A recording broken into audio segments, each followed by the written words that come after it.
கடவுள் வெளிநாட்டுக்கு வர வேண்டும்.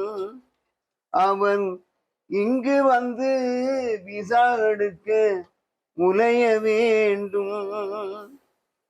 விசா எடுத்த பின்னாலே வேலை ஒன்று தேட வேண்டும். பிறகு பாஸ்போர்ட் எடுக்க நூறாண்டிக்கு அலைய வேண்டும். கடவுள் வெளிநாட்டுக்கு வர வேண்டும். அப்பர் அப்போ சொன்னவன் ஊரில இருக்க அப்பர் தினம் சொல்லாரு.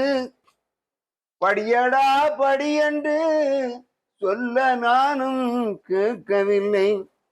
ஊர் சுத்தினேன், வீணா வாழ்க்கையை கழித்தேன். இப்ப நான் உணர்கின்றேன், பெற்றவர்கள் சொன்னதை நான் கேட்காமல் அலைகின்றேன். கடவுள் வெளிநாட்டுக்கு வர வேண்டும்.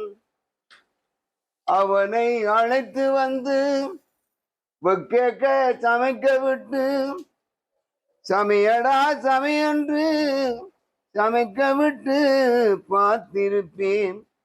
படுவான் வெக்க நின்று கஷ்டப்படுவான் கடவுள் என்று.